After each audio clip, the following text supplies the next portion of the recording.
Louvado seja nosso Senhor Jesus Cristo. Nós vamos dar continuidade à nossa reflexão, à primeira carta de Pedro, nosso terceiro encontro da carta de Pedro, primeira carta de Pedro, no capítulo 1, do versículo 13 ao versículo 21. Ouçamos o que São Pedro nos diz. Libertos para a vida nova. Por isso, estejam de espírito pronto para agir. Sejam sóbrios e ponham toda a esperança na graça que será trazida a vocês quando Jesus Cristo se manifestar. Como filhos obedientes, não devem mais viver como antes, quando ainda eram ignorantes e se deixavam guiar pelas paixões. Pelo contrário, assim como é santo Deus que os chamou, também vocês tornem-se santos em todo comportamento. Porque a Escritura diz: sejam santos, porque eu sou santo. Vocês chamam Pai àquele que não faz distinção entre as pessoas, mas que julga cada um segundo as próprias obras. Portanto, comportem-se com temor durante esse tempo em que se acham fora da pátria. Pois vocês sabem que não foi com coisas perecíveis, isto é, com prata nem ouro, que vocês foram resgatados da vida inútil que herdaram dos seus antepassados. Vocês foram resgatados pelo precioso sangue de Cristo, como de um cordeiro sem defeito e sem mancha. Ele era conhecido antes da fundação do mundo, mas foi manifestado no fim dos tempos por causa de vocês.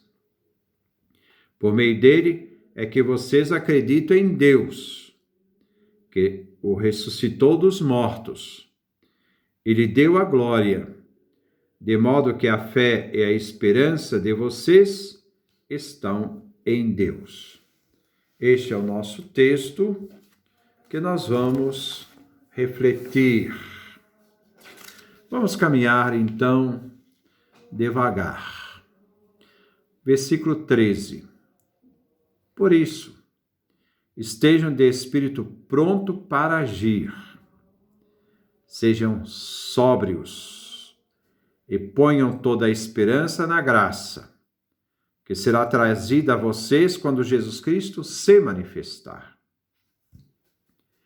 Continuando a reflexão dos versículos anteriores do segundo encontro, Pedro nos pede uma atitude positiva e corajosa.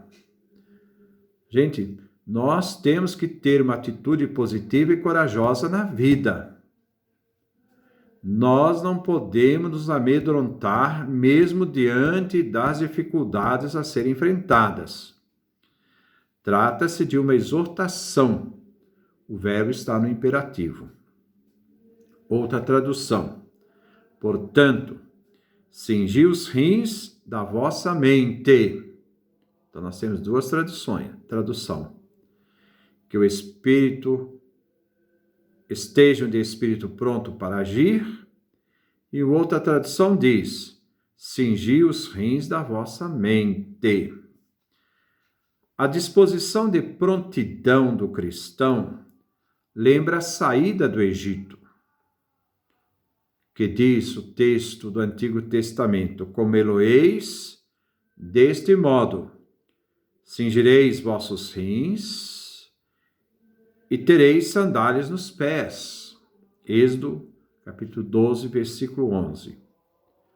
O tema está ligado à saída do Egito, o Êxodo. A comunidade cristã está em Êxodo, marcado pela alegria da saída, da liberdade, mas sóbria. Em prontidão, não é só para a saída, o êxodo, é também para o trabalho. O cristão tem uma missão, um trabalho a ser realizado. Os escravos antigos arregaçavam a vestimenta para o trabalho. Para o trabalho se deve estar sóbrio e não embriagado.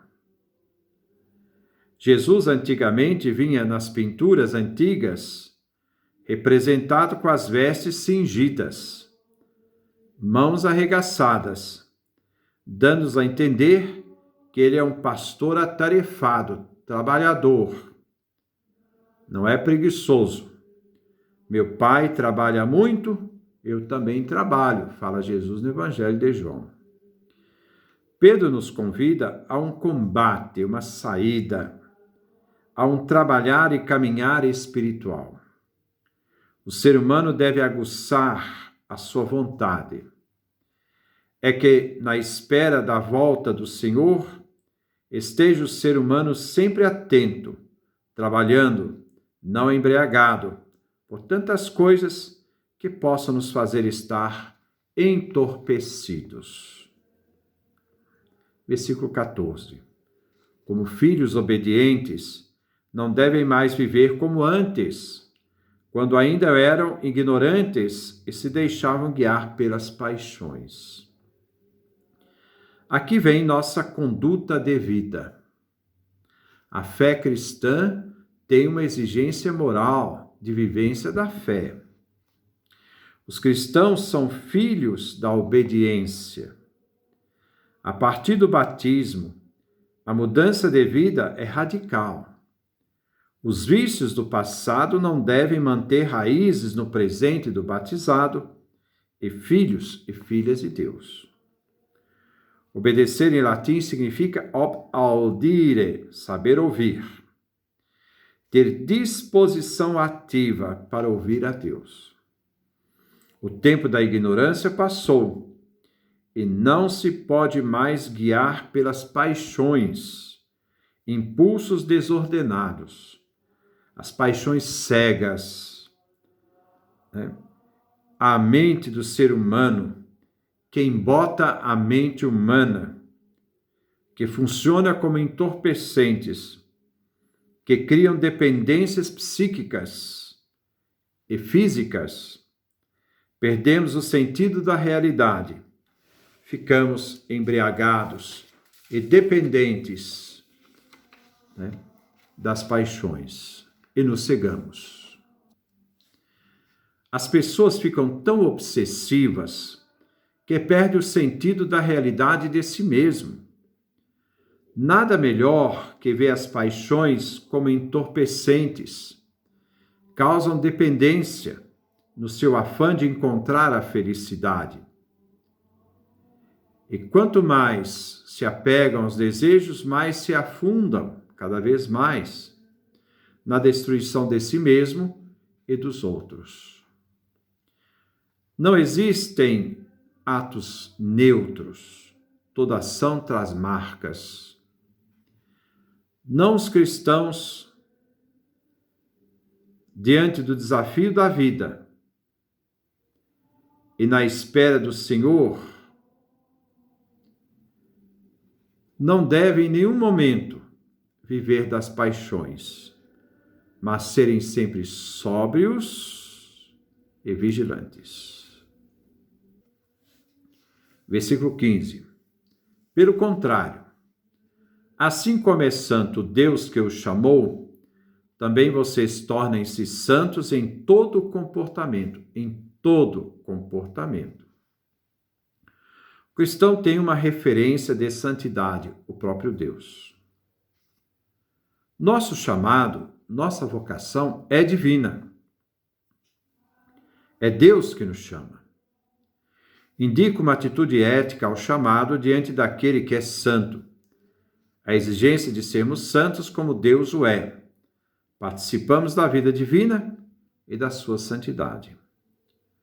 O nosso compromisso com Deus Santo é tornar-se santo em tudo, sem exceção. Na caminhada de vida, o cristão deve procurar a santidade. Que nos tornemos dignos daquele que nos chamou. Que nós possamos ser dignos ao Cristo que nos chamou, ao Pai que nos chamou por meio do Cristo. Que nos esforcemos para viver essa dignidade.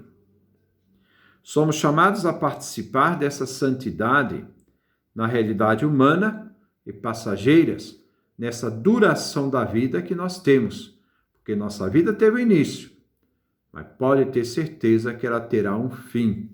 Essa existência biológica é nela que nós devemos dar uma resposta à nossa vocação. Versículo 16. Porque a Escritura diz: sejam santos, porque eu sou santo. São Pedro faz recurso à Sagrada Escritura para fundamentar a argumentação da necessidade de santidade por parte dos cristãos. Ele usa Levítico 19:2. Mateus, no Pai Nosso, usa: santificado seja o vosso nome. Mateus capítulo 6, versículo 9. Como também lá nós vimos no Levítico 19, versículo 2. O exercício de santificação do ser humano manifesta a própria santidade de toda a fonte santa que é Javé Deus. E na vida do ser humano, a vivência da fé os faz reconhecer a fonte de todo bem, e assim nos santificamos. Deus vem santificado segundo o reino de Deus. Quando o reino de Deus vem, ele é santificado. O reino de Deus vem quando fazemos a vontade divina, no céu e na terra. A vontade divina se realiza quando o pão é partilhado, vencendo a tentação do pão meu, para que o pão seja de todos, o pão nosso. E quando o perdão é dado, quando Deus nos livra do mal, onde o maior mal da humanidade é a falta de perdão. Aí continua no versículo 17. Vocês chamam Pai aquele que não faz distinção entre as pessoas, mas que julga cada um segundo as próprias obras. Portanto, comporte-se com temor durante esse tempo. Esse tempo aqui é um tempo chamado cronológico, enquanto esse tempo da duração humana, em que se acham fora da pátria. Há um tempo que chama tempo cronológico, que é a sucessão de tempo, onde uma realidade sucede a outra e nós estamos sujeitos a esse tempo cronológico. Há um tempo cairológico, que é um tempo divino. Aqui não. Aqui fala de crono, né? Portanto, comporte-se com temor durante esse tempo, esta duração da nossa vida, essa realidade cronológica que nós vivemos. Cronos, na literatura, no mito grego, era o deus que comia seus filhos, com medo de que os filhos tomassem o seu poder. Então, crono é aquela realidade, aquele tempo que come a nossa vida. Cada momento nós estamos sendo comidos por este tempo. Nossa vida está sendo dilacerada, destruída a cada momento.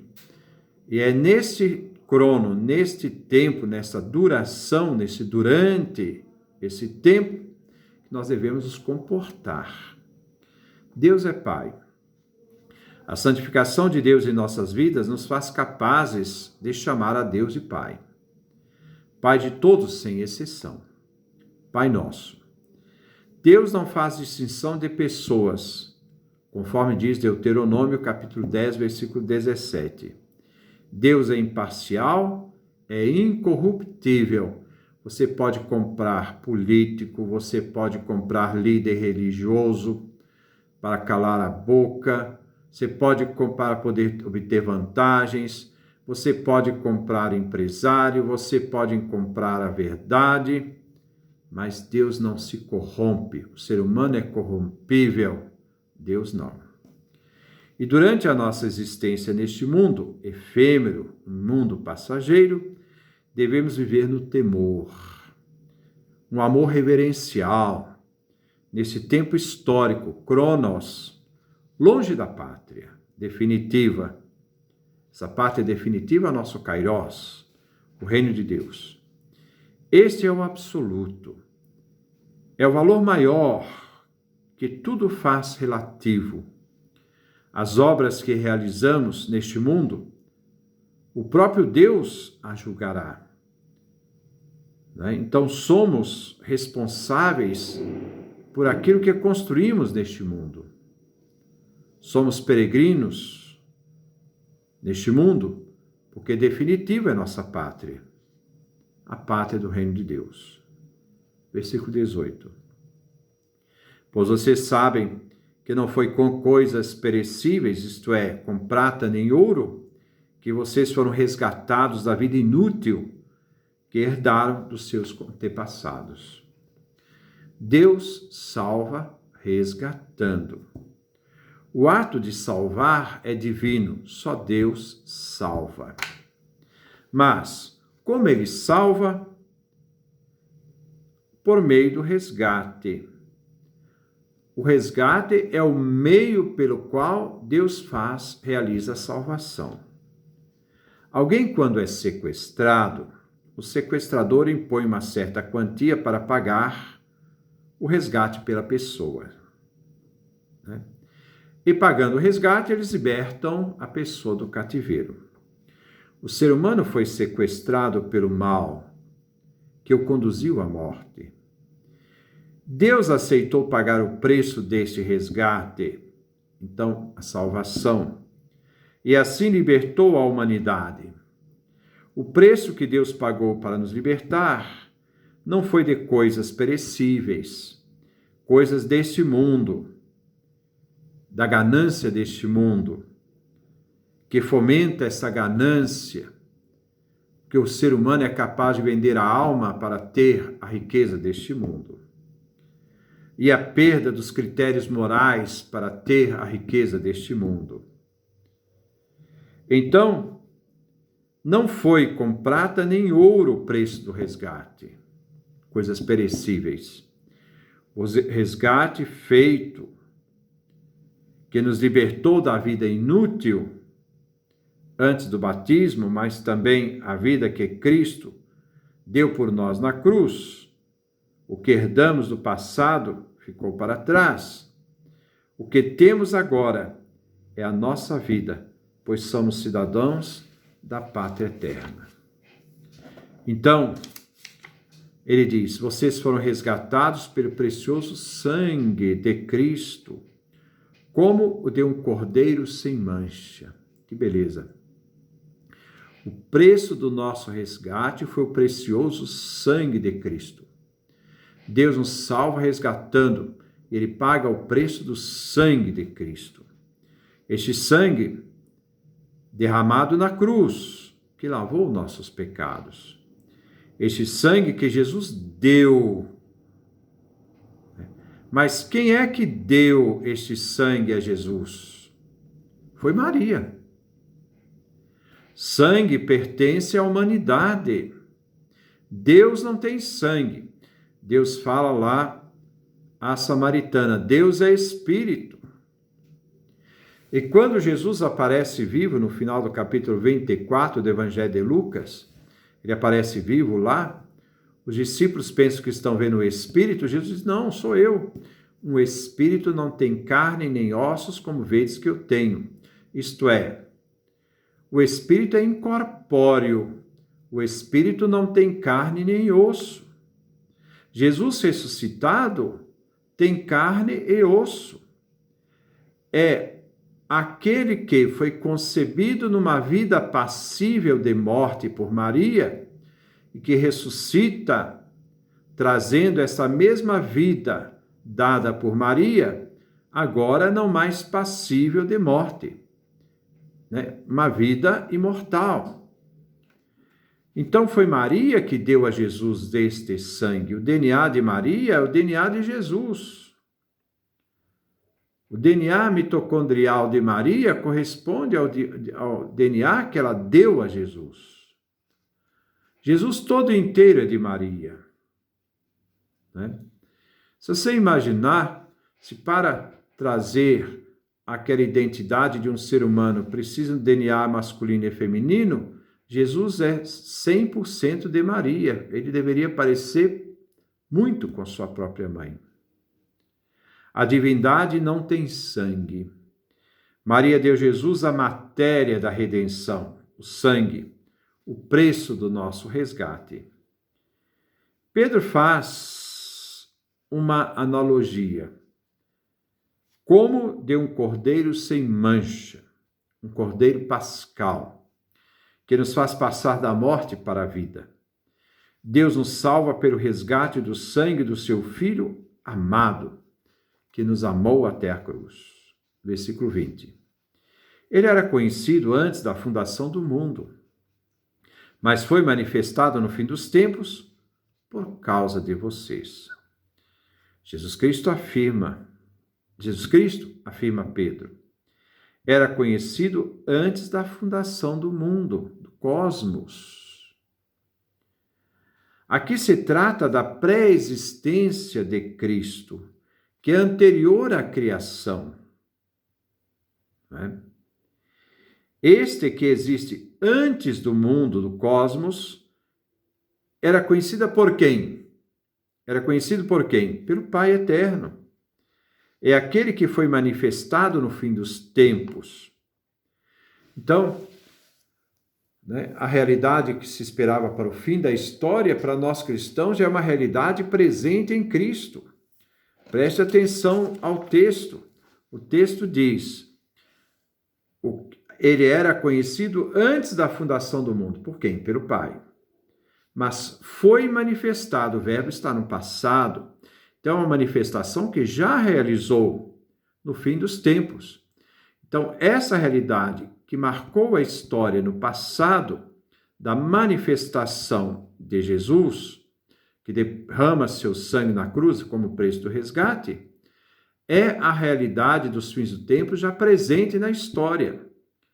Então, a realidade a partir da encarnação da palavra, do verbo, a realização plena, porque a função da encarnação tem função a cruz, a partir do mistério da cruz, aquilo que se esperava para os fins dos tempos já é uma realidade. Ele foi manifestado no fim dos tempos, dentro da história, por causa de vocês, em razão de vocês. Então, o Cristo que nos resgatou na cruz pelo seu sangue, o fim dos tempos para nós já é uma realidade manifestada. Isto tudo tem uma razão desta manifestação no fim dos tempos, por causa de vocês, em nossa razão. Versículo 21. Por meio dele, através dele, por mediação dele, é que vocês acreditam em Deus, no Pai, que o ressuscitou dos mortos. Ele deu a glória, de modo que a fé e a esperança de vocês estão em Deus. Por mediação do Cristo, do seu precioso sangue derramado na cruz, é que chegamos à fé no Pai, em Deus. Este Pai que ressuscitou Cristo dos mortos. A ressurreição é uma obra da justiça do Pai. Este Pai deu a Cristo, seu Filho, a glória ao ressuscitá-lo e levá-lo ao céu para sentar-se à sua direita. Assim se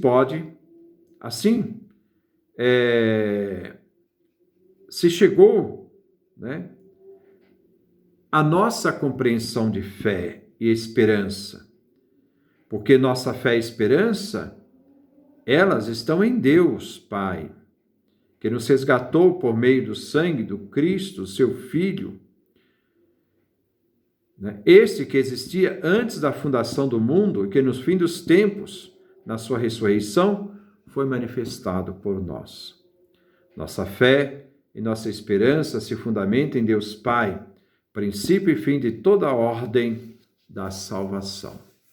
Que Deus nos dê a sua graça, a sua bênção, a sua face resplandeça sobre nós.